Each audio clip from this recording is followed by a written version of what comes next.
جو as of doing business ہے ان پاکستان کے اندر، مثلاً وہ ایک جو ون ونڈو آپریشن جس کو کہتے ہیں کہ جی بالکل اسی کے حساب سے جتنے بھی انٹرنیشنل انویسٹرز ہوں گے وہ آ کے پاکستان میں بہت بآسانی کاروبار سیٹ اپ کر سکیں گے، اور ان کو تمام سہولیات وہ میسر ہوں گی جو کہ ایک جو جس کے وہ حقدار ہیں، جس کے لیے وہ اپنا ڈیمانڈ کرتے رہ گئے ہیں۔ ابھی پرائم منسٹر صاحب نے تھوڑی دیر پہلے یہ اناؤنس بھی کیا ہے، اور وہ بھی اسی کانٹیکسٹ کے اندر ہے کہ بزنس کمیونٹی جہاں سے بھی وہ آئے گی پاکستان میں انویسٹمنٹ کرنے کے لیے ان کو لانگ ٹرم ویزا بھی دیے جائیں گے۔ اس کے علاوہ ہم نے بریفنگ دی پاکستانی ڈائسپورا کے بارے میں، ایکٹیو پبلک ڈپلومیسی کے بارے میں، ٹریڈ ڈپلومیسی کے بارے میں کہ کس طریقے سے ہم نے اپنے مشنز وہ ٹریڈ ڈپلومیسی میں وہ اپنا انگیج کر رہے ہیں انٹرنیشنل بزنس کمیونٹی کو، اور اس کے اندر خاص طور پہ جو اس وقت فوکس ہے ہمارے جو مشنز کا وہ یہ ہے کہ اسپیشل انویسٹمنٹ فیسیلیٹیشن کونسل کو اس کی زیادہ سے زیادہ آگاہی ڈیولپ کی جائے اپنے جہاں بھی وہ اپنے ممالک میں تعینات ہیں، ان کو ہم نے سارا مٹیریل بھجوا دیا ہے اور وہ سارا ان کو کر دیا۔ ایک اور چیز جو کہ جس کا بہت ذکر ہوا وہ یہ ہے کہ ہمارے ڈائسپورا اور ہمارے جو special assistant to the prime minister ہیں وہ اپنا اس کے بارے میں آپ کو بتائیں گے کہ وہ بھی ایک بہت ہی اہم ہمارے لیے ایک ریسورس بیس ہے، ہمارے لیے ایک بہت بڑا سرمایہ ہے۔ بلکہ جتنی بھی ہماری ڈپلومیٹک ایفرٹس ہوتی ہیں، میری تعیناتی امریکہ میں بھی رہی ہے، یورپ میں بھی رہی ہے، اور میں آپ کو یہ بتاتا چلوں کہ پاکستانی ڈائسپورا نے جس طرح سے اپنے اڈاپٹڈ ملک کی وہ تعمیر و ترقی کے لیے کوشاں ہیں، اسی طریقے سے وہ پاکستان کی تعمیر و ترقی کے لیے بھی کوشاں ہیں۔ تو میں ان الفاظ کے ساتھ میں اپنے باقی دوستوں کو دعوت دوں گا کہ وہ بات چیت کریں، اور کوئی سوال جواب اگر آپ کے ہوں گے تو اس کا جواب دیں۔ کیونکہ وزیر خارجہ صاحب نے ذکر کیا ویزا اور دوسری پالیسیز کا، تو ویزا کا جہاں تک تعلق ہے تو وزارت خارجہ اور وزارت داخلہ ان کے درمیان بہت ساری باتیں ہوتی ہیں، تو کیوں نہ وزیر داخلہ سرفراز بگٹی صاحب۔ شکریہ جی honourable minister for information. Foreign minister نے بڑی ڈیٹیل میں آپ کو بتایا ہے کہ آج جو ہماری ایک لینتھی سیشنز ہو رہے تھے اس میں انٹیریئر ڈویژن کی آج بریفنگز تھیں اور کچھ ڈیسیجنز تھے، تو وہ آپ کے ساتھ شیئر کروں۔ دیکھیں، سب سے امپورٹنٹ چیز تھی ویزا پالیسی کی، بیکاز ویزا پالیسی مرتب نہیں ہو پا رہی تھی بڑے عرصے سے، اور اس ویزا پالیسی کے لیے انٹیریئر ڈویژن نے بڑی محنت کی ہے اور اس کو بزنس فرینڈلی بنایا ہے۔ اس کے جو امپورٹنٹ پوائنٹس ہیں وہ میں آپ کو بتا دوں کہ نمبر 1 از کہ کوئی بھی بزنس مین جو پاکستان میں انویسٹمنٹ کرنا چاہتا ہے یا بزنس ایکٹیویٹی کرنا چاہتا ہے، اس کا اپنا ملک اگر وہ اس کا فورن آفس لکھ کے دے دے کہ یہ بزنس مین ہے تو ہم اس کو فورن ویزا جو ہے وہ دے دیں گے، فورن آفس دے گی، لیکن ہم نے یہ پالیسی بنائی ہے۔ اس کے بعد جو وہ اپنا بزنس مین یہاں آتا ہے، بزنس کیپٹل لے کے آ رہا ہے، وہ اپنا ساتھ اپنے کوئی سپورٹ کرنے کے لیے کوئی سٹاف لے کر آنا چاہتا ہے، جس میں کوک ہو سکتا ہے، اس کا ملازم ہو سکتا ہے، اس کے لیے بھی ہم نے بڑی آسان شرائط کے ساتھ اس کو ویزا دے دیا۔ پھر ہمارے اپنے جو باڈیز ہیں، جو بزنس باڈیز ہیں، جس میں چیمبر آف کامرس ہے یا باقی چیمبرز ہیں، وہ اگر ہمیں ریکویسٹ کریں گے کہ یہ بزنس ایکٹیویٹی کے لیے آنا چاہتا ہے تو اس کے لیے بھی ہم نے اس کو ٹو کٹ اٹ شارٹ، ہم نے اس کو ٹوٹلی بزنس فرینڈلی کر دیا ہے، نمبر 1۔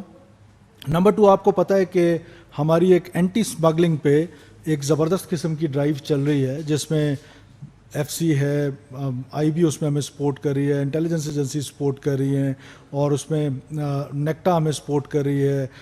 تو جتنی بھی ہماری اس میں ایک سنرجی کے ساتھ ہم ایک اینٹی اسمگلنگ ڈرائیو پہ گئے ہوئے ہیں، جس میں ڈالر کی اسمگلنگ ہے، جس میں کھاد کی اسمگلنگ ہے، جس میں چینی کی اسمگلنگ ہے، جس میں آئل کی اسمگلنگ ہے، تو یہ ویٹ کی اسمگلنگ ہے۔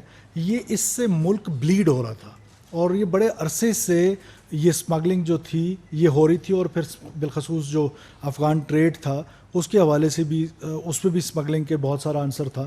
تو ان ساری چیزوں کو ایک سنرجی کے ساتھ تمام ایجنسیز، اس میں پروونشل گورنمنٹس، فیڈرل گورنمنٹ کی جو ایجنسیز ہیں، سب نے اکٹھے ہو کے اس کے خلاف ایک ڈرائیو شروع کی ہے۔ وہ آپ کی نظر سے گزر رہا ہوگا، اور مزید اس میں آنے والے دنوں میں جو ہے مزید انشاءاللہ تعالیٰ کامیابیاں ملیں گی، اور ہم اس پہ زیرو ٹالرنس ہے۔ سملرلی ایک اور چیز جس میں الیگل امیگرنٹس ہیں پاکستان میں، اس کے حوالے سے بھی ہم نے ایک پالیسی مرتب کی ہے، اور وہ پالیسی بھی پہلی دفعہ مرتب ہوئی ہے کہ ہم الیگل امیگرنٹس کو کس طریقے سے کن فیزز میں واپس بھیجیں گے ان کے اپنے وطن میں، اور وہ کس بنیاد پہ یہاں رہ رہے ہیں. تو وہ ساری چیزوں کی ایک پالیسی مرتب ہوئی ہے. اور اس کے علاوہ نادرا کو لے کر کہ نادرا اس وقت نو ڈاؤٹ کہ ایک بڑا ٹریمنڈس کام کر رہا ہے کہ 78% رجسٹریشن ہے اوور آل، ہماری جتنی بھی پاپولیشن ہے اس کا 78% رجسٹرڈ ہے، جو ورلڈ میں ہائیسٹ شمار کیا جاتا ہے، ہائیسٹ ٹاپ 10 میں شمار کیا جاتا ہے. لیکن ہمیں پرائم منسٹر نے آج ٹاسک کیا کہ اس کو ہم نے لے کے جانا ہے 95-96% پہ، اور اس کے لیے ہم نے ایک ٹاسک فورس بنائی ہے جو نادرا کے ساتھ ہم ہر کوارٹرلی ہم اس پہ بیٹھیں گے اور ان کو مزید انہانس کریں گے. اور اس میں نادرا جو ہے وہ موٹر بائکس یونٹس بنا رہا ہے اور موبائل یونٹس اضافہ کر رہا ہے، جس سے وہ گھروں میں جائیں گے اور رجسٹر کریں گے. خاص طور پہ جو انفینٹ یا اسکول گوئنگ بچے ہیں ان کے لیے ہم نے مینڈیٹری کر دیا ہے کہ وہ جب بے فارم ہوگا ان کے پاس تو اسکول میں ایڈمیشن ملے گا. تو یہ وہ میئرز ہیں جس پر کام ہو رہا ہے، اور ہمارا خصوصی فوکس ہے لا اینڈ آرڈر کے حوالے سے. ٹیررزم کے حوالے سے جو ہمیں چیلنج ہے، میں سمجھتا ہوں کہ یہ اتنا بڑا چیلنج نہیں ہے. اس سے پہلے بھی ملک نے اس چیلنج کو فیس کیا ہے. ہمارے سیکورٹی فورسز نے، ہماری فوج نے، ہماری عوام نے اس چیلنج کو فور فرنٹ آ کے لیا ہے، اور ہم نے دہشت گردوں کو اس سے پہلے بھی اس جنگ میں شکست دی ہے. اور مجھے یقین ہے کہ انشاءاللہ تعالی ہمارے اندر یہ کیپیسٹی موجود ہے کہ ہم ان دہشت گردوں کو کیفر کردار تک پہنچائیں گے جو معصوم لوگوں کا قتل و غارت کرتے ہیں، جو معصوم لوگوں پر حملہ آور ہوتے ہیں، جو ہمارے سیکورٹی فورسز پہ حملہ آور ہوتے ہیں. بندوق کے زور پہ، وائلنس کے زور پہ کسی کو اس کا ایجنڈا مسلط کرنے کی اجازت نہیں دی جائے گی. یہ جو وائلنس کی مونوپلی ہے، یہ کوئی مذہب کے نام پہ کرنا چاہتا ہے، یہ کوئی قوم پرستی کے نام پہ کرنا چاہتا ہے، یہ کوئی پولیٹیکل وائلنس کرنا چاہتا ہے.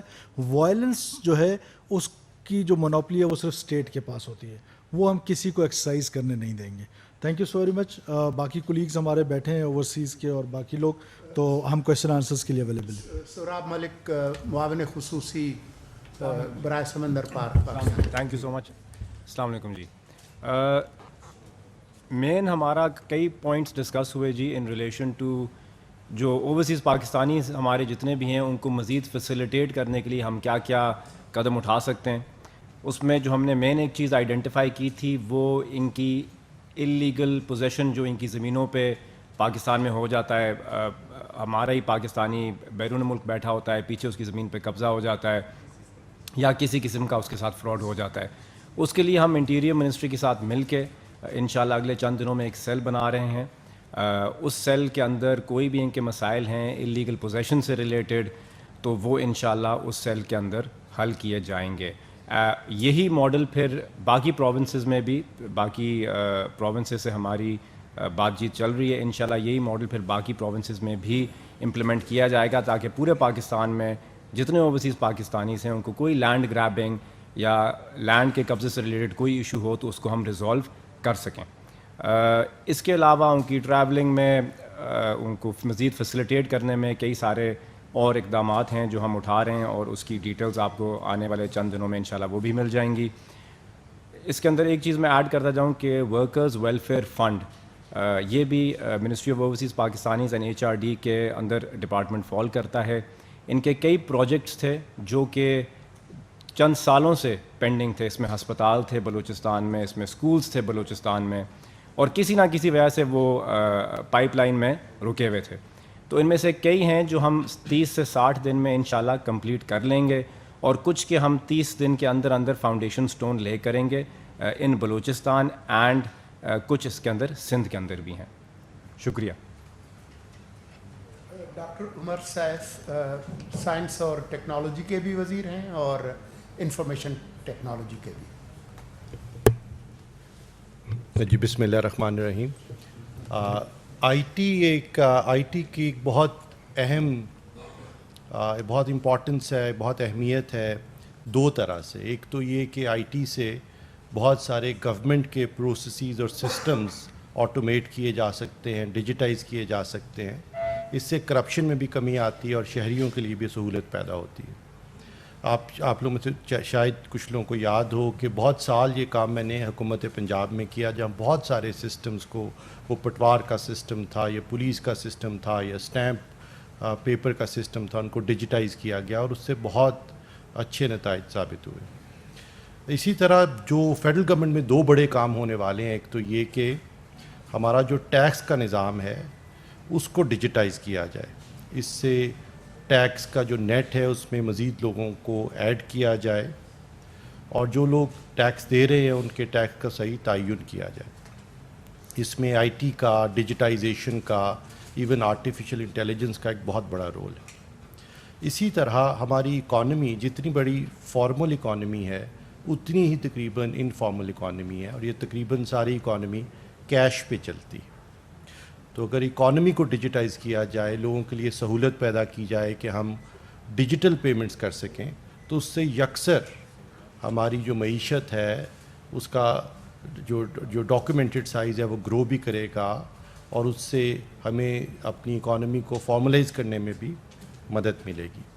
تو پاکستان میں بہت اچھا کام ہوا، اسٹیٹ بینک نے کیا، راست کے نام سے شاید آپ نے استعمال بھی کیا ہو، لیکن ابھی اس طرح نہیں کہ ہم کسی دکان پہ جا کے آسانی سے ڈیجیٹل پیمنٹ کر سکیں، کسی ٹھیلے پہ کوئی چیز خرید کے ڈیجیٹل پیمنٹ کر سکیں، یا میں آپ کو آسانی سے 20 روپے دے سکوں یا آپ مجھے 30 روپے واپس کر سکیں۔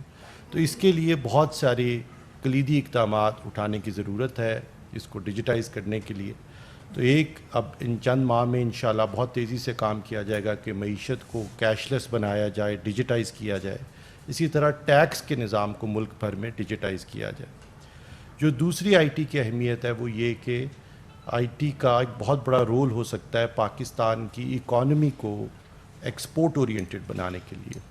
اس وقت پاکستان کا جو آئی ٹی سیکٹر ہے اس کی کل جو ایکسپورٹس ہیں وہ تقریباً $2.6 بلین ہے، جبکہ اس کی کیپیسٹی تقریباً $10 بلین کی ہے۔ اور اس کی 2-3 بڑی وجوہات ہیں۔ ایک تو یہ کہ بہت ساری آئی ٹی کمپنیز، کیونکہ یہ سروس بیس انڈسٹریز ہیں، کوئی نہ گڈز ایکسپورٹ ہونی ہے، نہ امپورٹ ہونی ہے، نہ کوئی ایل سی کھلنی ہے، یہ تو سروس بیس انڈسٹری ہے، انٹرنیٹ پہ ہوتی ہے۔ تو اگر یہاں کی کمپنیز کوئی دشواری محسوس کریں اپنے ڈالرز پاکستان لانے میں، تو ان کے لیے بہت آسان ہے کہ وہ ڈالرز پاکستان سے باہر ہی رکھ چھوڑیں۔ اور ابھی جو ہمیں $2.6 بلین نظر آتا ہے، یہ تقریباً $4.5 بلین ہے، کیونکہ پاکستانی بہت ساری کمپنیز کے لیے دشواری ہے اپنے ڈالرز کو، اپنے پیسوں کو پاکستان لانے میں۔ تو ایک تو اس میں آسانی پیدا کی جائے گی، اور بہت فنڈامنٹل سٹیپس آج اگری کیے گئے ہیں تاکہ آسانی سے یہ کمپنیز اپنے پیسے واپس لا سکیں۔ اس سے تقریباً $1.5 ارب ہمیں مزید آتا نظر آئے گا اپنی آئی ٹی انڈسٹری کی وجہ سے۔ اسی طرح سے آئی ٹی انڈسٹری ایک ایسی انڈسٹری ہے جس کا تمام جو را مٹیریل ہے وہ اسی ملک میں موجود ہے۔ یہ وہ نوجوان ہیں جن کو آئی ٹی کی سکلز ہیں، جو کہ پروگرامنگ کر سکتے ہیں، جو کہ ٹیکنیکلی کام کر سکتے ہیں، اور یہ تمام اس ملک میں موجود ہیں، اور یہ اسی لیے اس انڈسٹری کا بہت بڑا ٹریڈ سرپلس ہے۔ باقی زیادہ تر انڈسٹریز میں اگر کچھ پاکستان میں مینوفیکچر کیا جائے تو اس کا را مٹیریل باہر سے امپورٹ کیا جاتا ہے کچھ حد تک، اس کا سارا را مٹیریل ادھر موجود ہے۔ انفیکٹ یہ ایک ایسی انڈسٹری ہے جس کا ٹریڈ سرپلس 70 سے 80% ہے۔ اس کا مطلب ہے کہ صرف 10 میں سے $2 کی جو ہے وہ سپینڈ ہے، اور $7 سے $8 جو ہیں وہ ٹریڈ سرپلس ہے۔ اور اس کی وجہ سے ہمیں بہت سارے نوجوانوں کو ٹرین کرنا ہے۔ اس وقت جو بہت ایک مربوط پروگرام بنایا گیا ہے کہ 2 لاکھ نوجوانوں کو مزید ٹرین کیا جائے، ہر 1 لاکھ نئی ورک فورس ایڈ کر کے ہمیں تقریباً $2.5 بلین اضافہ ہوتا ہے آئی ٹی ایکسپورٹس میں۔ 2 لاکھ لوگ ایڈ کیے جائیں، یہ تقریباً $5 ارب کی گنجائش ہے آئی ٹی انڈسٹری میں۔ اور فائنلی اسی طرح کیونکہ ٹیلی کام کا ایک بہت امپورٹنٹ سیکٹر ہے، اس کی 5G کی آکشن ہونی ہے، اور وہ لانگ ڈیلیڈ ہے۔ اس وقت دنیا 6G 6G کی طرف موو کر رہی ہے، اور ہم ابھی تک ہمارے کنزیومرز بھی سفر کر رہے ہیں، ٹیلی کام انڈسٹری بھی سفر کر رہی ہے۔ تو اس کی بھی ایمیننٹلی اگلے 10 ماہ میں آکشن کی جا سکتی ہے اگر تیزی سے چلا جائے تو، اور یہ چند ماہ میں ہم وہ اقدامات اٹھائیں گے جس سے یہ ہم اس طرف چل پڑیں کہ یہ 10 ماہ میں اس کی آکشن کی جائے۔ اور فائنلی یہ کہ پاکستان کے بہت سارے نوجوان دنیا بھر میں فری لانسنگ کرتے ہیں، ان کو یہاں نوکریاں تو میسر نہیں، لیکن دنیا کی جو گلوبل ورک فورس ہے جہاں پہ ہر چیز آؤٹ سورس کی جاتی ہے، وہ ان ویب سائٹس کے ذریعے وہاں پہ $5 $10 $15 دن کے کماتے ہیں، اور ان کے لیے بہت مشکل ہے کہ وہ پیسے پاکستان میں لا سکیں. پاکستان میں نہ پے پیل ہے، نہ اسٹرائپ ہے، اور اگر لائیں بھی تو ٹیکس رجیم وہ نہیں جو آئی ٹی انڈسٹری کی ہے. پھر اسی طرح یہ اگر کوئی $5 $10 دن کے کماتا ہے تو وہ نہ 3 لاکھ کا لیپ ٹاپ خرید سکتا ہے، نہ وہ جنریٹر خرید سکتا ہے، نہ انٹرنیٹ کا انتظام کر سکتا ہے. تو فیصلہ کیا گیا کہ پاکستان بھر میں 5 لاکھ لوگوں کے لیے فری لانسنگ کی سہولت پیدا کی جائے گی اور کو ورکنگ سپیسز بنائی جائیں گی، جہاں پہ ہمارے نوجوان جائیں، وہاں پہ کمپیوٹر لگے ہو، انٹرنیٹ آ رہا ہو، جنریٹر میسر ہو، اور وہاں سے وہ اس گلوبل جو اکانومی ہے اس کا حصہ بن سکیں اور $5-10 دن کے کما سکیں. اگر 1 ملین 10 لاکھ نوجوان جو کہ تقریباً 2 سال میں یونیورسٹی سے ٹرین ہوتے ہیں اگر $10 دن کے بنائیں تو یہ $3 ارب سالانہ پاکستان کے لیے کما سکتے ہیں. تو ابھی ہم جو $2.6 بلین پہ کھڑے ہیں وہ ایکچولی $4.5 بلین ہے، کیونکہ بہت سارے پیسے باہر پڑے ہیں. پاکستان میں 2 لاکھ نئے I T soft where developers کی گنجائش ہے، جس سے $5 ارب مزید آ سکتا ہے. اور پاکستان کے فری لانسرز اگر ہماری یہ نئی جو ہم اسکیم لے کے آ رہے ہیں اس کے تحت کام کر سکیں آسانی سے تو تقریباً $3 ارب مزید پاکستان میں لایا جا سکتا ہے. فائنلی بیفور آئی کنکلوڈ، ایک بہت امپورٹنٹ سیکٹر ہے، ایک تو پاکستان میں جیسے پے پیل اور اسٹرائپ آنا ہے، اسی طرح پاکستان میں اسٹار لنک لانچ ہونا ہے جو کہ لو آربٹ سیٹلائٹ سسٹم ہے، جس سے وہ تمام علاقے جہاں پہ نوجوان ہیں لیکن کنیکٹیوٹی نہیں، جہاں پہ I T skilled work force ہے لیکن کنیکٹیوٹی نہیں، ان کو آسانی سے انٹرنیٹ سے کنیکٹ کرنے کی سہولت میسر ہوگی تھرو دس نیو سسٹم.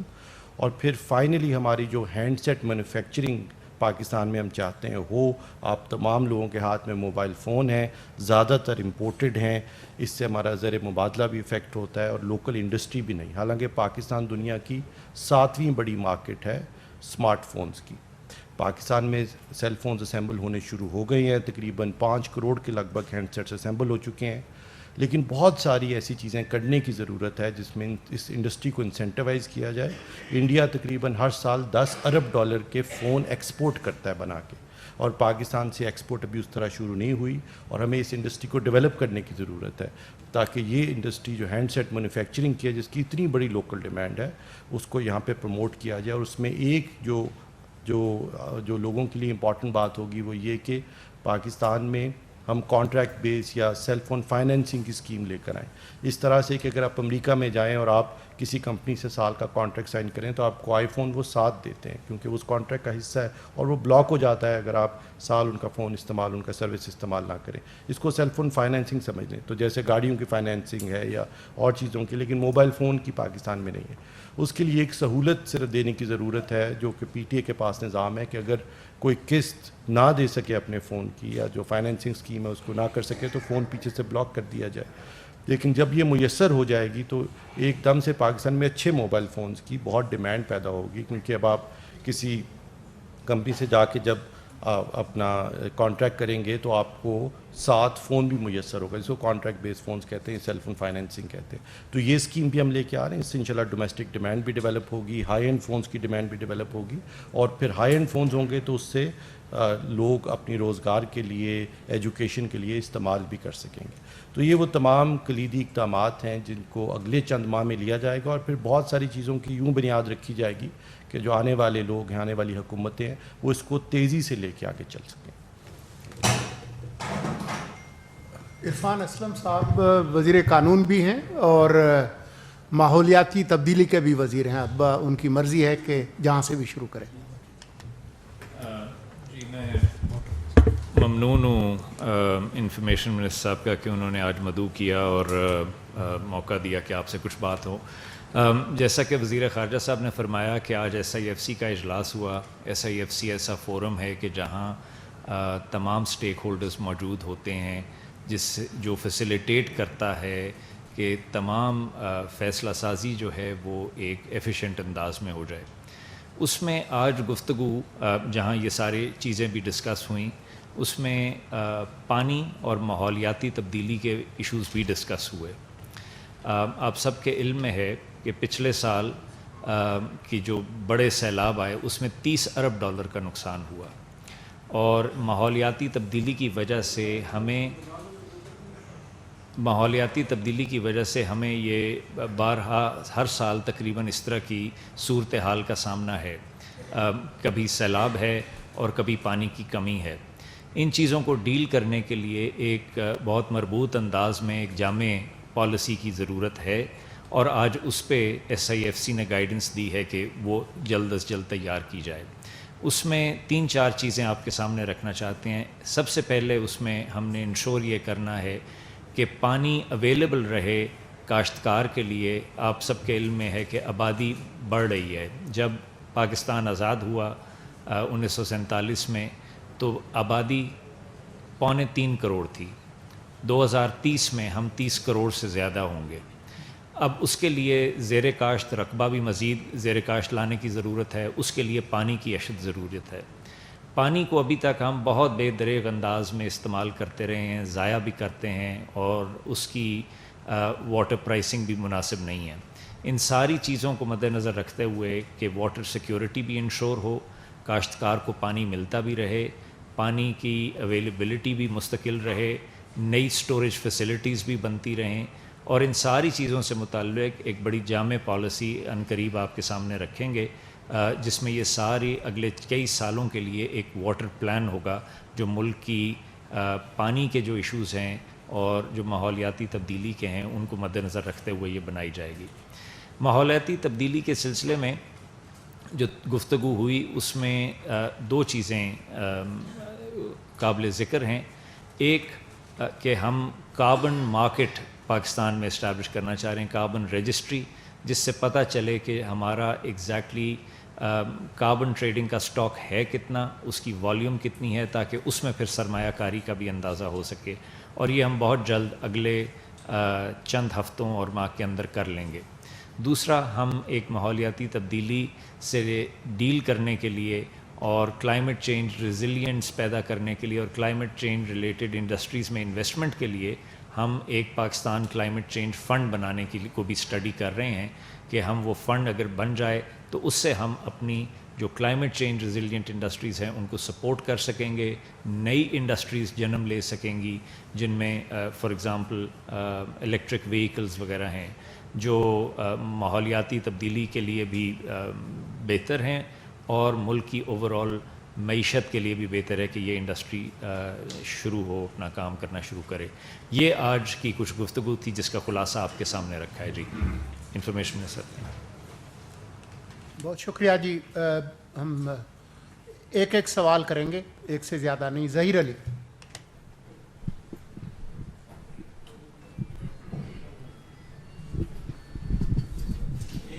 سوال الاؤ ہے تو پھر وزیر داخلہ سے میرا سوال ہے کہ بلوچستان میں ابھی تھوڑی دیر پہلے اطلاع آئی ہے کہ 6 فٹ بالر جو ہیں ان کو اغوا کیا گیا ہے, ان کی بازیابی کے لیے کیا اقدامات کیے ہیں, کیا یہ ہوئے بھی ہوا ہے یا دیکھیں یہ میرے حلقے میں ہی ہوا ہے اور ڈیرہ بگٹی کا واقعہ ہے سوئی کا. یہ بچے صبح فٹ بال کمپٹیشن کے لیے سبھی ٹریول کر رہے تھے 11:30 بجے کے قریب. دہشت گردوں نے 18 کے قریب بچے تھے اس میں, ان کو وہاں سے کڈنیپ کیا, باقیوں کو چھوڑ دیا. ان میں سے 6 کو وہ لے کے جو ان کے ٹھکانے ہیں ان کی طرف گئے ہیں. اس وقت سے ابھی تک فرنٹیئر کور بلوچستان لیویز اور بلوچستان پولیس کمشنر سبی کی سربراہی میں سرچ آپریشن کر رہے ہیں, اور ہمیں امید ہے کہ وہ ان کے ٹھکانوں تک پہنچیں گے اور جو دہشت گرد ہیں ان کو اس گھنونے جرم کی سزا ضرور ملے گی. اکرم عابد.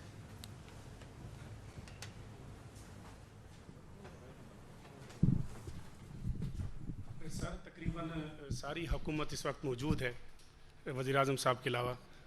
میرا سوال وزیر داخلہ سے ہے, کیونکہ اس وقت جو ہے ملک میں بلوچستان کا جو اقتدار ہے وہ سر چڑھ کر بول رہا ہے.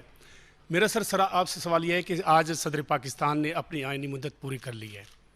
5 سال کی پہلی حکومت دیکھی, دوسری حکومت دیکھی, اور آپ صدر پاکستان تیسری حکومت دیکھ رہے ہیں. تو آج جب انہوں نے آئینی مدت بھی مکمل کر لی ہے اور نگران حکومت میں وہ اس وقت جو ہے دوبارہ جو ہے اپنا کام شروع کیا ہے, کوئی پیغام اگر صدر پاکستان کو آپ دینا چاہیں تو؟ میرے خیال میں صحیح پیغام وزیر قانون دے سکتے ہیں, اس کے بعد بگٹی صاحب اگر بات کرنا چاہیں. جی بہت شکریہ بہت شکریہ جی. میں صرف یہ وضاحت کر دوں کہ جی آئین میں صدر مملکت کی ٹرم اس طرح نہیں ہے جس طرح آپ کی شاید انڈرسٹینڈنگ ہے. صدر اس وقت تک آفس ہولڈ کر سکتے ہیں جب تک ان کے سکسیسر الیکٹ نہ ہو جائیں. تو آئینی مدت اس سینس میں تو پوری ہو گئی ہے کہ 5 سال کا عرصہ پورا ہو گیا ہے, لیکن آئین کے تحت جب تک ان کے سکسیسر کا انتخاب نہیں ہو جاتا وہ صدر رہیں گے. اور چونکہ وہ بھی صدر ہیں اس لیے کوئی جی آپ کو میں نے آئینی پوزیشن واضح کر دیا. مفتی صاحب اگر آپ کہنا چاہیں تو بالکل. جس طرح لا منسٹر نے کہہ دیا صدر پاکستان ایک آئینی عہدہ ہے اور وہ پاکستان کے افواج کے سپریم کمانڈر ہیں. وہ ایک رسپانسبل ٹینیور پہلے گزار چکے ہیں اور ان سے یہی ایکسپیکٹیشنز ہیں کہ وہ آج بھی بڑوں کی طرح ایکٹ کریں. اشفاق بنگش.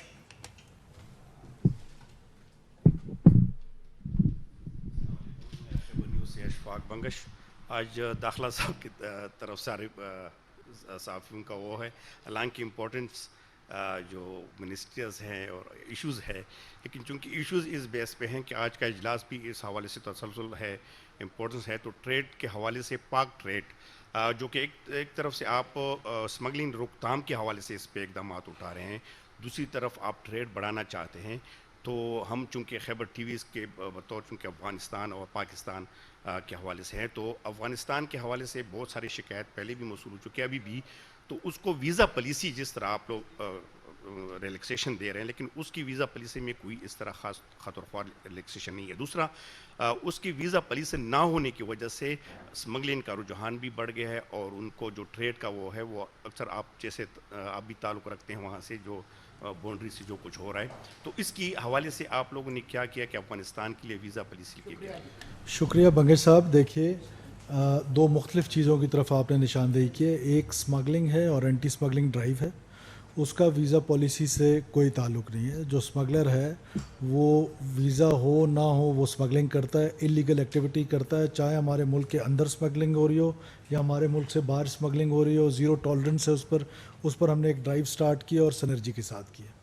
اب جہاں تک رہی بات آپ کی افغانستان کے ساتھ ویزا پالیسی کی, this is what we are doing, کہ ہم یہ چاہتے ہیں کہ جتنے بھی ہمارے ہمسائے ممالک ہیں ہمارے سب کے ساتھ ہم اچھے تعلقات بھی چاہتے ہیں, اور ساتھ ساتھ ہم ویزا پالیسی چاہتے ہیں کہ ویزاز کو ہم پروموٹ کریں, پاسپورٹس کو پروموٹ کریں, تذکرہ کو, باقی چیزوں کو ڈسکریج کریں, سو دیٹ ہمارا جو سٹیزن اگر کسی اور ملک میں جاتا ہے تو ایک ڈیو پروسیس کے تحت جاتا ہے. اسی طرح ہماری خواہش ہے کہ کوئی اور اگر ہمارے ملک میں آنا چاہتا ہے, ہمارا مہمان ہوگا, ہم اس کو عزت دیں گے, وہ ویزا اپلائی کرے گا. اور یہ جو بزنس فرینڈلی ویزا ہے, this is for everyone, not for specific کوئی ملک ہے. دنیا میں جتنے بھی ممالک ہیں, کوئی ہمارے پاس آ کے بزنس کرنا چاہتا ہے, انویسٹمنٹ کرنا چاہتا ہے, this is for every one. کوئی اس میں ڈسکریمنیشن نہیں ہے کہ کسی ایک ملک کے لیے ہے کسی ایک کے لیے نہیں ہے. شاکر عباسی آ جائیں جی, مائک لے لیں. تھینک یو منسٹر صاحب.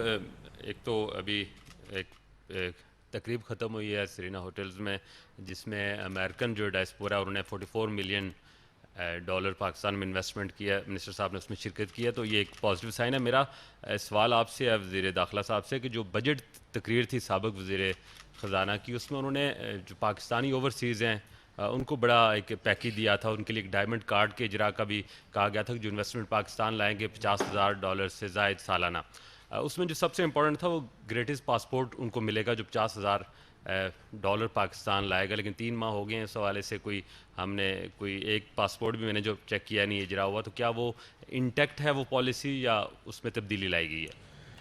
دیکھیں, کنٹینیوٹی آف پالیسیز ہے, جو بھی ایک بہتر پالیسی تھی ہم اس کو کنٹینیو کریں گے. ایس اے پی ایم بیٹھے ہوئے ہیں, ہم ان کے ساتھ نیکسٹ ویک ان تمام ایشوز پہ جو اوورسیز پاکستانیز کے ساتھ ہیں, بالخصوص ان کے پاسپورٹس کے ایشو ہیں, ان کے نادرا ریلیٹڈ ایشوز ہیں, اور جس طرح انہوں نے کہا ایس اے پی ایم صاحب نے کہ ان کے جو لینڈ گریبنگ کے ایشوز ہیں, یہ تمام ایشوز پہ ہم منڈے آنورڈ بیٹھ رہے ہیں اور ہم اس میں ایک مکمل اور جامع بات آپ کے سامنے شیئر کریں گے.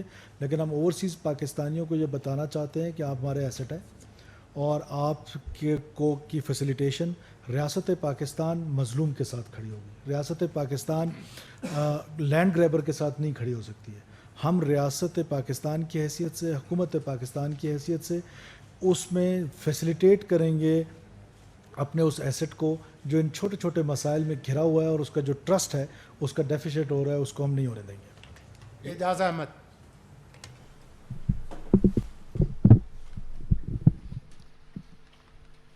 لنگے صاحب آپ کی اجازت ہو تو دونوں سے پوچھ رہے ہیں، وزیر خارجہ سے بھی اور وزیر داخلہ سے بھی. آپ سوال کر دیں، جی. وہ جس سے متعلق ہوگا وہ گزشتہ جواب روز ایک دیں گے. بڑے سیاسی رہنما کے ساتھ ملاقات کے بعد ایک خبر سامنے یہ آئی ہے کہ جو سابقہ فاٹا کے علاقے ہیں وہاں کہتے ہیں کہ جی طالبان کا بڑا ہولڈ ہو گیا اور جو اس نے انویسٹمنٹ کرنی ہوتی ہے، سڑک بنانی ہے یا کوئی اور ٹھیکہ لینا ہے، اور مائننگ اور منرلز چونکہ زیادہ تر فاٹا میں ہیں تو وہاں ان کو 10% دینا پڑتا ہے. اس حوالے سے آپ کی حکومت کے پاس کیا اطلاعات ہیں اور کتنا کرب کیا ہے، کتنا طالبان کی طاقت کو توڑا ہے؟ اور وزیر خارجہ صاحب آپ کی توجہ اس جانب مبذول کرانی ہے کہ ہزارہ پاکستانی بچے یورپی یونیورسٹیز میں داخلے لیتے ہیں، خاص طور پر جرمن ایمبیسی اور بعض دیگر یورپی ممالک جو ہے وہ ان کی اپوائنٹمنٹس جو ہیں فور ویزا وہ بہت لیٹ کرتے ہیں، ایک ڈیڑھ سال ان کے سیشنز گزر جاتے ہیں، ان کے ہزارہ روپے لاکھوں روپے ان کے ضائع ہو جاتے ہیں. یہ شکایت آپ تک پہلے بھی شاید پہنچی ہوں گی، تو اس حوالے سے کیا ہو رہا ہے؟ دیکھیے یہ جو ایکسٹورشن ڈرائیو کی آپ بات کر رہے ہیں، کوئی شک نہیں کہ اس میں کچھ اس طرح کی شکایات آتی تھیں پولیس کو، لیکن اس میں جو ہماری سوئفٹ ایکشنز ہوئی پولیس کی، لا انفورسمنٹ کی، تو اس میں بہت حد تک کمی آ گئی ہے. یہ بات آرگنائز طریقے سے درست نہیں ہے کہ کوئی کانٹریکٹر یا گورنمنٹ کانٹریکٹر جو ہے وہ کوئی پروجیکٹ سٹارٹ کرنے سے پہلے کوئی ایک مخصوص قسم کا پرسنٹیج جو ہے وہ کسی ٹیرسٹ کے لیے رکھے. یہ اس قسم کی کوئی اکا دکا واقعات ہو سکتے ہیں، لیکن میجورٹی میں جو ہمارے ڈیولپمنٹ کے کام ہو رہے ہیں، چاہے مائننگ ہو رہی ہے چاہے باقی چیزیں ہو رہی ہیں، ہم کسی قسم کی ایکسٹورشن کو، میں نے آپ سے کہا نا کہ یہ جو وائلنس ہے یہ مونوپلی صرف اسٹیٹ آف پاکستان کے پاس ہے، اس کی ریٹ آف دا اسٹیٹ کو چیلنج کرنے نہیں دیا جائے گا. یہ ریٹ آف دا اسٹیٹ جو ہے this is very important for this environment جس میں ہم بزنس انوائرمنٹ کی بات کر رہے ہیں، اور اس کے لیے ہمیں جو بھی میز لینے پڑے، چاہے وہ کائنیٹک ہوں چاہے نان کائنیٹک ہوں، کائنیٹک زیادہ نان کائنیٹک کم، ہم انشاءاللہ تعالیٰ وہ میز لیں گے اور کسی قسم کا کمپرومائز وائلنس پہ rate of the state challenge کرنے پہ نہیں لیں گے. جیلانی صاحب. جی، یہ آپ نے جو ویزا ڈیلیز کی بات کی ہے یورپین ممالک کی طرف سے یا کئی اور ممالک کی طرف سے جہاں پہ ہمارے پاکستانی اسٹوڈنٹس پڑھائی کے لیے جانا چاہتے ہیں، یہ ہمیں اس کا بخوبی ان کی اس تکلیف کا اندازہ ہے. اور تقریباً ہر روز مجھے اس قسم کی جو آپ نے سوال کیا ہے، مجھے بے شمار لوگ اس کو میرے نوٹس میں لے کے آتے ہیں. ہم نے ان تمام ممالک کے سفیروں سے بات کی ہے اور انہوں نے ہمیں اشور کیا ہے کہ جتنے بھی لیجیٹیمیٹ اسٹوڈنٹس ہوں گے، اور انہوں نے فوکس کیا تھا لیجیٹیمیٹ اسٹوڈنٹس کے اوپر، کہ ان کے ویزاز کو وہ جلد از جلد پروسیس کریں گے. اطرت جعفری. وزیر خارجہ سے ہے. آپ نے بھی ٹریڈ ڈپلومیسی کی بات کی ہے، لیکن جب ہم اس کو دیکھتے ہیں تو خطے کے ممالک میں جب سارک کی سینس میں ہم اس کو دیکھتے ہیں تو سارک میں آپ کی آلموسٹ تجارت بند ہے. جو اس خطے کا سب سے بڑا ملک ہے، ہم نے اس کے ساتھ لین دین پر ایک طرح سے پابندی چل رہی ہے. تو جب آپ خطے میں نہیں دیکھیں گے تو تجارت بڑھانے کا آپ کیسا عزم کیسے آپ کا پورا ہو سکتا ہے؟ نہیں، سارک کی جو درمیان ممالک کی درمیان جو ایک تجارتی معاہدے ہوئے تھے جس کے تحت سارک کو بڑھاوا ملنا تھا، تو وہ تو بدقسمتی سے سارک کا پروسیس کافی عرصے سے ڈورمنٹ ہے. اور آپ کو بھی معلوم ہے کہ وہ کون سا ملک ہے جو کہ ایک سارک جو ایک اتنا اچھا پروسیس تھا اس کو روکنے میں اس نے اہم کردار ادا کیا. ہندوستان نے بدقسمتی سے، پاکستان نے ہوسٹ کرنا تھا، ہندوستان نے اس سمٹ میں بھی شرکت کرنے سے انکار کر دیا، جس کی وجہ سے وہ سارک سمٹ بھی نہیں ہو سکی، اور جتنی بھی سارک ریلیٹڈ ایکٹیویٹیز ہیں وہ بھی اس وقت سسپینڈ ہیں. لیکن میں آپ کو یہ ضرور بتاؤں گا کہ ہمارے انڈیویجولی بائی لیٹرل جتنے بھی سارک کے ممالک ہیں ماں سوائے ہندوستان کے، ان کے ساتھ بہت ہی مضبوط تجارتی تعلقات ہیں. میں آپ کو بتا سکتا ہوں کہ بنگلہ دیش کے ساتھ ہماری جو ہے ٹریڈ ہے وہ تقریباً 1.5 بلین ڈالرز کے قریب ہے. اسی طریقے سے سری لنکا کے ساتھ ہماری جو ٹریڈ ہے وہ بھی بہت زیادہ ہے. افغانستان بھی ایک سارک کا ممبر ہے اور افغانستان کے ساتھ بھی 1.5-2 بلین ڈالرز کی جو ہماری اور اس کے اندر بھی مزید بڑھاوا آ رہا ہے روز بروز. تو وہ بائیلیٹرل لیول پہ تو ہماری جو ہے تجارت کافی بہتر چل رہی ہے سارک کے ممالک کے ساتھ. خالد محمود ایکسپریس. جلانی صاحب خالد محمودی ایکسپریس سے. جلانی صاحب اب انڈیا میں جو ہے G20 کانفرنس چل رہی ہے, $1 بلین کی سرمایہ کاری وہاں پہ ہو رہی ہے. کیا آپ نہیں سمجھتے کہ پاکستان اس خطے میں کو تنہائی کا شکار ہو گیا, جس کی وجہ سے پاکستان بھی مدعو نہیں ہے, پاکستان کے جو دوست ممالک ہیں وہ بھی سارے اس کانفرنس میں شرکت کر رہے ہیں, اور ہماری انٹرنیشنلی کیا پوزیشن ہے سفارتی لیول پہ کہ اس کانفرنس میں ہم شامل نہیں ہیں؟ G20 کے تو ہم ممبر نہیں ہیں, اس لیے ہم لوگ اس کانفرنس میں وہ ہماری شرکت نہیں ہوئی.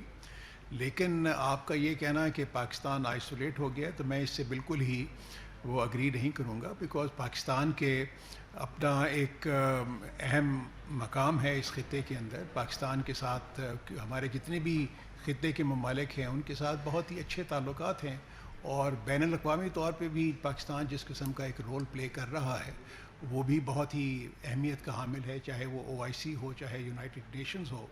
اور یہ ایک کلب ہے اور اس کا ایک اپنا ایک سرٹن کرائٹیریا تھا جس کی وجہ سے وہاں پہ ان کا اجلاس ہو رہا ہے. لیکن میں آپ کو ایک جو خوش آئند بات ہے وہ یہ ہے کہ جو SIFC کا جو پروسیس شروع ہوا ہے اس کے تحت خلیجی ممالک سے ہمیں جس قسم کی کمٹمنٹس آئی ہیں انویسٹمنٹ کی, تو وہ ماشاءاللہ بہت زیادہ ہیں, اور میں سمجھتا ہوں کہ اس کا والیوم وہ بہت ہی ایک خوش آئند تبدیلی لے کے آئے گا ہماری اوور آل اکنامک ڈیولپمنٹ میں.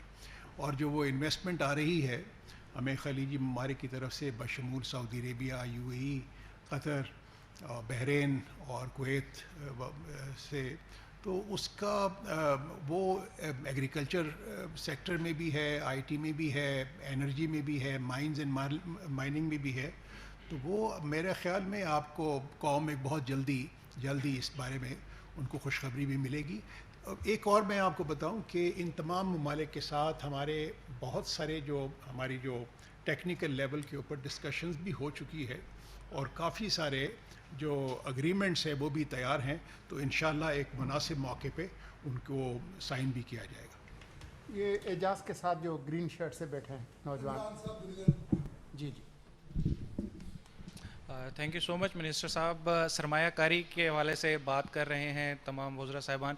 CPEC ایک بہت بڑا پروجیکٹ تھا, لیکن گاہے بگاہے ہمیں چائنیز جتنے بھی انویسٹرز ہیں ان کی جانب سے یہ شکایات موصول ہوتی ہیں کہ پاکستان میں ون ونڈو آپریشن نام کا تو قائم ہو جاتا ہے لیکن عمل درآمد نہیں ہوتا. اس حوالے سے اب آپ کیا انشور کر رہے ہیں کہ یہ چیزیں گراؤنڈ پہ بھی عمل درآمد ہو, ان پہ امپلیمنٹ ہو؟ Thank you so much. جی, ایک تو نمبر 1 یہ ہے کہ چائنا پاکستان اکنامک کوریڈور ایک بہت ہی کامیاب ایک پروجیکٹ وہ ہے. یہ اس کے ہمیں جو چائنا پاکستان اکنامک کوریڈور ہے اس کو جتنی بھی انفراسٹرکچر ڈیولپمنٹ ہوئی ہے اس کی تناظر میں دیکھنا چاہیے. جتنی بھی انرجی جو ہمارے ملک میں شارٹیجز تھیں ان کو جس طریقے سے ہم نے کم کیا ہے اس کے تناظر میں دیکھنا چاہیے. اس کو جو پورٹس کی ڈیولپمنٹس ہوئی ہے, جو ایئرپورٹس بنے ہوئے ہیں, جو ویئر ہاؤسنگ فیسلٹیز ڈیولپ ہوئی ہیں اس کے تناظر میں دیکھنا چاہیے. اور اس قسم کے, اور پھر دوسرا یہ ہے کہ جو ان ایمپلائمنٹ تھی پاکستان کی, آپ کو معلوم ہے کہ یہ چائنا پاکستان اکنامک کوریڈور کی وجہ سے کوئی تقریباً 2.5-3 لاکھ جو ہمارے جو نوجوان تھے ان کو روزگار بھی میسر ہوا. اب اس کا سیکنڈ فیز شروع ہوگا اور سیکنڈ فیز کے اندر بھی انشاءاللہ آپ دیکھیں گے کہ بہت ہی ترقی ہوگی. اس میں یہ ابھی ریسنٹلی چائنا کے وائس پرائم منسٹر تشریف لائے تھے, اور جو چائنا پاکستان اکنامک کوریڈور کی وہ 10ویں سالگرہ تھی, تو اس میں تو ہمیں جو تاثر ملا کہ وہ بھی چائنا بھی بہت اس سے جو پاکستان نے جو اقدامات لیے ہیں یا چائنا پاکستان اکنامک کوریڈور کو جس طریقے سے ایک سکسیسفل وینچر بنایا ہے پاکستان نے, تو اس کے بارے میں انہوں نے بھی اس کے بعد سیٹسفیکشن کا اظہار کیا ہے. زاہد مشوانی.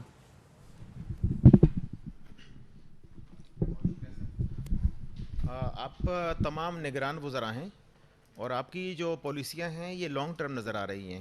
تو اصل جو پاکستان کا مسئلہ ہوتا ہے وہ کنٹینویشن آف پالیسیز کا ہوتا ہے. تو کیا آپ یہ گارنٹی دے سکتے ہیں کہ پالیسیاں جو ہے نا وہ تسلسل قائم رہے گا؟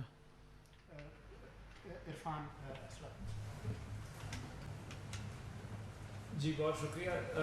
2-3 گزارشات جی. سب سے پہلی تو یہ کہ جو نگران حکومت ہے یہ اس کی یہ آئین سے آئی ہے, یہ قانون پہ بیسڈ ہے, یہ ہم کوئی ہوا میں معلق نہیں ہیں, اس کا ایک ڈیفینٹ اینکر ہے جو کہ آئین میں موجود ہے. نگران حکومت کا mandate section 230 of election act میں لکھا ہوا ہے. سیکشن 230 آف الیکشن ایکٹ جو ہے وہ بڑی واضح انداز میں بتاتا ہے کہ کیا کر سکتے ہیں یا کیا نہیں کر سکتے. اس سیکشن کو پچھلی پارلیمنٹ نے اس میں تھوڑی سی توسیع بھی کر دی تھی, اس کا مینڈیٹ ایکسپینڈ بھی کر دیا تھا, اور ہم اس مینڈیٹ سے قطعاً تجاوز نہیں کر رہے. دوسری گزارش یہ ہے کہ ہم 240 ملین لوگوں کی ذمہ دار ہیں. ہر وہ فیصلہ جو ان کی بہتری کے لیے ہے وہ ہم پہ کرنا لازم ہے. اس میں اگر ایسے فیصلے کرنے پڑیں جو کہ وقت کی ضرورت اور وقت کی مجبوری ہو, ہمیں اس سے گریز نہیں کرنا. تیسری بات یہ کہ IMF کا ایک معاہدہ موجود ہے, اس معاہدے کے تحت ہم نے سرٹن ایکشنز لینا ہے. اگر وہ نہیں لیں گے تو ہم اس معاہدے سے باہر ہو جائیں گے. ہم یہ اس وقت ملک متحمل نہیں ہو سکتا کہ ہم IMF پروگرام سے باہر ہو جائیں. تو اس لیے ان چیزوں کے تناظر میں ہم اپنے مینڈیٹ کے بھی اندر ہیں اور ہر وہ کام کر رہے ہیں جس سے ملک کے عوام کی 24 کروڑ لوگوں کی بہترین خدمت ہو سکے اور ان کے انٹرسٹ سیف گارڈ ہو سکیں.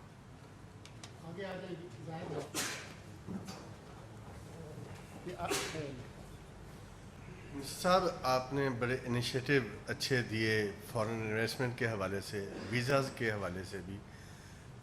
کل سے ایک اور خبر بھی گردش کر رہی ہے کہ 1000 پاکستانی جو تاجر ہیں جو ریئل اسٹیٹ کے ساتھ کام کر رہے ہیں اور فارن ایکسچینج کے ساتھ کام کرتے ہیں, آپ نے ان کے نام سٹاپ لسٹ میں شامل کیے ہیں. ایسا کچھ ہے؟ چونکہ یہ خبریں کافی گردش کر رہی ہیں. اگر ایسا ہے تو آپ سمجھتے ہیں کہ جو پہلے والا کام آپ نے کیا اس کے اوپر بھی کچھ اثر ہو سکتا ہے اس کا؟ اس میں یہ بالکل مس انفارمیشن ہے یا ڈس انفارمیشن ہے, دونوں کا بلینڈ ہے. یہ ہماری اس ایکٹیویٹی کو جو ہم نے سٹارٹ کیا ہے بزنس فرینڈلی, اور اس ایکٹیویٹی کو جو ہم نے سٹارٹ کیا ہے کہ انیبلنگ انوائرمنٹ بنے اس ملک میں کہ انویسٹمنٹ کے لیے لوگ باہر سے آئیں اور اپنے ملک کے جو لوگ ہیں وہ اچھی انویسٹمنٹ کریں. اس کے حوالے سے یہ مس انفارمیشن پھیلائی گئی اور میں اس کو کنڈیم کرتا ہوں. بالکل بھی ایسی بات نہیں ہے. یہ ضرور ہے کہ ہم نے جو ڈالر کی اسمگلنگ ہے, میں نے پہلے آپ سے کہا ہے کہ اس کے لیے دیر از نو کمپرومائزز, وہ چاہے کوئی بھی کرے. یہ ضرور ہے کہ ہمیں یہ سوچنا پڑے گا کہ جو ہمارے ایکسچینجز ہیں آیا وہ اس بزنس میں کس حد تک انوالو ہے. اس میں بھی ہم ایک تھورو اسٹڈی کر رہے ہیں, اس میں بھی ہم اپنی انٹیلیجنس ایجنسیز کی انپٹ لے رہے ہیں. ہم ہیسٹ میں کوئی ایسا کام نہیں کریں گے جس سے پاکستان کو, پاکستان میں رہنے والے بزنس مین کو یا پاکستان کی کمیونٹی کو جو پاکستانی ہیں ان کو کوئی نقصان ہو. ہمارے لیے سب سے امپورٹنٹ جو ہے وہ پاکستان ہے اور اس میں رہنے والے لوگ ہیں. تو یہ اس طرح کی خبر مس انفارمیشن ہے. یہ نوجوان کو دیں. سر میرا کوشچن یہ تھا آپ سے کہ ابھی جس طرح آپ نے کہا کہ بگٹی صاحب نے کہ نادرا بہت اچھا کام کر رہا ہے اور 78% لوگ جو ہیں پاکستان کے رجسٹرڈ ہیں اور وہ ٹاپ 10 میں آتا ہے غالباً. سر میرا کویشچن یہ تھا کہ ابھی ہم نے اتنی بڑی 34 بلین روپیز کی ایکسرسائز کی ہے ایک سینسس کی, تو سر اس کے اندر کافی زیادہ اخراجات بھی ہوئے اور خرچے بھی ہوئے اور نادرا نے بھی اس کے اندر کام کیا. تو سر آپ یہ دوبارہ سے اگر یہ موٹر بائک یونٹس اور موبائل یونٹس بنائیں گے تو جس طرح کرائسس میں ہیں ہم, تو سر یہ زیادہ نہیں ہو جائے گا؟ اگر نادرا سے ہی بات کر لی جائے تو شاید بہتر ہو جائے. دیکھیں نادرا ہی کر رہی ہے, جو میں نے آپ سے کہا ہے وہ نادرا ہی اپنی موبائل یونٹس بنا رہی ہے اور نادرا اپنے ایکسپنسز جو ہے وہ خود سے بیئر کر رہی ہے. دوسرا یہ کہ یہ بات آپ کی بہت درست ہے کہ دنیا میں 72 ممالک ایسے ہیں جہاں پر یہ جو مردم شماری ہوتی ہے ڈیجیٹل ہوتی ہے. ہمیں بھی فائنلی اسی کی طرف جانا ہے. ایک تو وہ نان کنٹروورشل ہو جائے گی, جس میں آج جس طرح کنٹروورسیز جنم لے رہی ہیں اس مردم شماری کو لے کے، لیکن اس کے لیے 100% رجسٹریشن پہ ہمیں جانا پڑے گا. اور وہ 100% رجسٹریشن کے لیے آج میں نے آپ سے کہا کہ پرائم منسٹر نے ڈائریکشن دی ہے. ہم ہر مہینے ان کے ساتھ میٹنگ رکھیں گے، ان کو پش کریں گے کہ اگلے 2 سے 3 مہینے میں وہ اپنی پالیسیز اور بہتر بنائیں، اپنے ایسٹس اور بہتر بنائیں، تاکہ ہم زیادہ سے زیادہ رجسٹریشن کر سکیں اور فیوچر میں آنے والے ٹائم کے لیے ہمارا یہ جو میکانزم ہے ڈیجیٹلائزیشن کا وہ امپروو ہو جائے اور نادرا ہی ہمارا سینسس کر کے ہمیں دے دے. اور دس از دا فیوچر.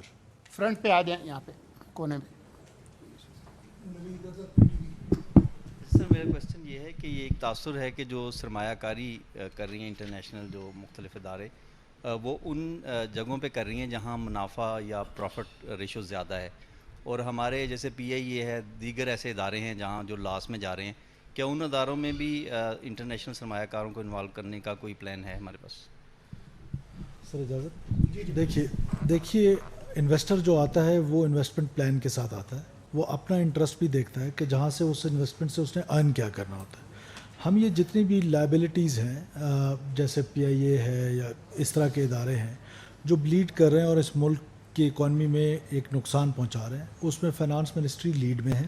اور فائنانس منسٹری اس میں ایک اسٹڈی کر رہی ہے جو 1 ویک کے اندر 10 دن کے اندر آئے گی، جس میں ہم پرائیویٹائزیشن کی طرف جائیں گے ان اداروں کی کہ جو ادارے ملک کے لیے نقصان دہ ہیں. اور اس میں فورن انویسٹمنٹ آتی ہے، فورن انویسٹرز آتے ہیں، لوکل انویسٹرز آتے ہیں.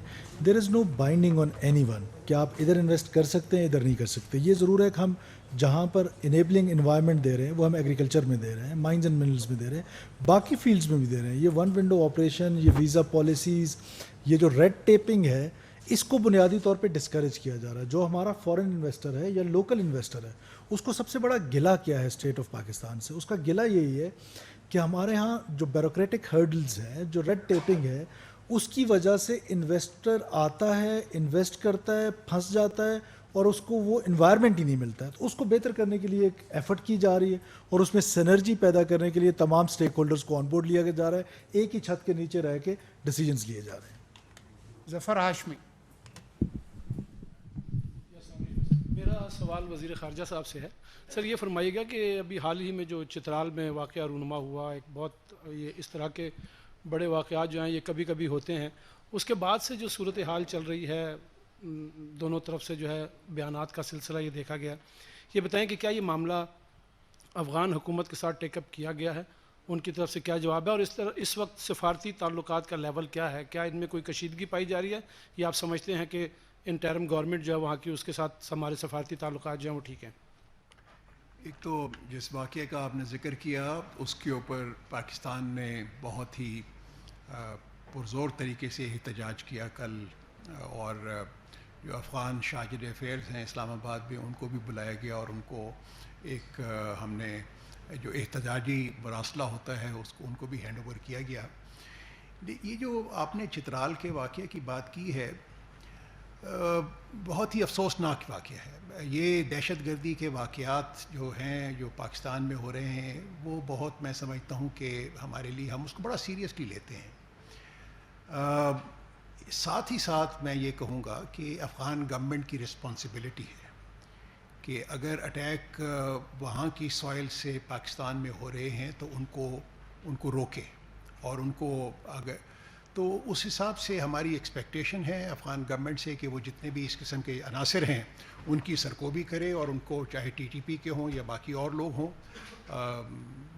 لازمی بات ہے کہ وہ افغانستان سے آپریٹ کر رہے ہیں اور پاکستان کے اندر ان کے دہشت گردی کے واقعات ہو رہے ہیں.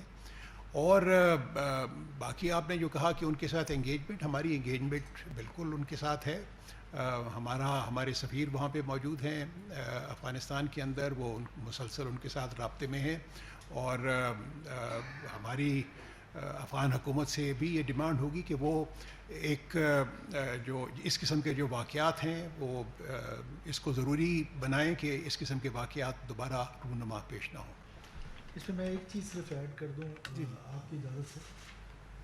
دیکھیے ایک دوحہ ایگریمنٹ کیا ہے افغان حکومت نے. ہماری اور باقی دنیا کی ان سے یہ ایکسپیکٹیشن ہے، یہ امید ہے کہ آپ اس دوحہ ایگریمنٹ کو آنر کریں گے اور آپ کی سرزمین کسی اور ملک کے خلاف استعمال نہیں ہوگی. اور یہی ہماری ان سے توقع ہے اور یہی ڈیمانڈ ہے. سناولا. سر عمر صاحب سے ایک سوال ہے, وزیر خارجہ صاحب سے بھی اور وزیر قانون ایک ہی ہوگا. صاحب آپ نے جو بات کی سر ڈیجیٹل پیمنٹ کی آپ نے بات کی ہے, دنیا میں کوئی بھی شاید اب ملک نہیں ہے جہاں پہ 5,000 کے کرنسی نوٹ ہو, بڑے بڑے نوٹ ہوں. آپ یورپ میں چلے جائیں, امریکہ میں چلے جائیں, چائنا میں چلے جائیں, اور آپ کی زیادہ تر سمگلنگ کی پیمنٹس بھی 5,000 کے نوٹ سے ہوتی ہیں. اوپن مارکیٹ سے جو ڈالر خریدا جاتا ہے سمگلنگ کے لیے وہ بھی 5,000 کا نوٹ یوز ہوتا ہے. باقی بھی اسی قسم کی ڈیوبیس جتنی بھی چیزیں ہو رہی ہیں, برابری جو ہوتی ہے اس میں بھی یہ یوز ہوتا ہے. تو سر یہ بتا دیں 5,000 کا نوٹ ختم کرنے کی کوئی پرپوزل آپ دیں گے, کیونکہ آپ کا جو آئیڈیا ہے ڈیجیٹل پیمنٹ کا وہ بہت اچھا ہے. سر عباس صاحب, سر جو ماضی میں ہمارے ایگریمنٹ ہوئے ہیں, آئی پی پیز کا ایگریمنٹ ہے, آج ہمارے سر پہ وہ ایک بوجھ بن گئے ہیں. سناولا آپ ساری دنیا کے سوال نہ کریں, ایک سوال آپ کا ہو گیا, یہ جواب ہو جائے, انویسٹمنٹ آئیں گی باقی بعد میں. ان میں پاکستان کا انٹرسٹ آپ کس طرح دیکھیں گے؟ یہ نہیں ہوگا کہ آپ 50 سوال, ایک سوال آپ نے کیا ہے. ڈاکٹر عمر سیف آپ کا یہ جو آپ نے کہا ہے شاید اس کا پہلا قدم ہے وہ تو یہ ہے کہ وہ سسٹم بنایا جائے جس کے تھرو اکانومی کو ڈیجیٹائز کیا جائے اور کیش لیس بنایا جائے تاکہ لوگ آسانی سے ڈیجیٹل پیمنٹس کر سکیں. جس دن آپ آسانی سے اپنے فون سے کسی دکان پہ جا کے کچھ خریدنے کے لیے پیمنٹ ڈیجیٹلی کر سکیں گے, اس کے بعد یہ والے اقدامات جن کا آپ نے ذکر کیا یہ کرنے آسان ہو جائیں گے. اور ہر ملک میں جہاں ڈی مانیٹائزیشن ہوئی ہے جس کا آپ ذکر کر رہے ہیں, وہاں پہ پہلے اکانومی کو ڈیجیٹائز کیا گیا, کیش لیس بنایا گیا. اچھی بات یہ ہے کہ پچھلے چند سالوں میں اسٹیٹ بینک نے, قرانداز نے بہت محنت کر کے پاکستان کی جس کو ڈیجیٹل ریلز کہہ لیں, جو نظام ہے جس پہ ڈیجیٹل پیمنٹس ہونی ہے وہ بنا لیا, جس کا نام راست ہے. یہ ایک پی ٹو پی یہ مائکرو پیمنٹ گیٹ وے ہے, اس طرح سے کہ اگر مجھے آپ کو کچھ پیسے دینے ہیں تو وہ جو ہی میں آپ کو دیتا ہوں اسی وقت آپ کو موصول ہو جاتے ہیں ڈیجیٹلی آپ کے اکاؤنٹ میں. یہ نظام اب بن چکا ہے اور اسی نظام کو استعمال کرتے ہوئے ہم ایک ڈیجیٹل اکانومی کی طرف موو کر رہے ہیں, اور انشاءاللہ آپ کو اگلے چند ماہ میں بہت تیزی سے بہت ریڈیکل میئرز نظر آئیں گے جس کے تھرو انشاءاللہ پاکستان کو ہم ایک ڈیجیٹل یا کیش لیس اکانومی کی طرف لے کے جائیں گے. جی آپ کچھ کہنا چاہ رہے ہیں؟ جی فرمائیے. یہ کیونکہ انہوں نے اپنا کر لیا سوال کہ پاکستان کے انٹرسٹ کو کیسے آپ پروٹیکٹ کریں گے اگر انویسٹمنٹس آ رہی ہیں. تو یہ جو SIFC ہے اس کی بیسک فلاسفی یہ ہے کہ ایک تو پاکستان میں انویسٹمنٹ فرینڈلی انوائرمنٹ کریٹ کیا جائے, اور دوسرا یہ ہے کہ ایک ون ون سچویشن کریٹ کی جائے انویسٹرز کے لیے بھی اور پاکستان کے لیے بھی. اور آپ دیکھیں گے کہ یہ جو جتنے بھی معاہدے ہوں گے اس کے اندر پاکستان کے جو معاشی انٹرسٹس ہیں ان کو مکمل طور پہ پروٹیکٹ کیا جائے گا. بہت شکریہ جی, خدا حافظ.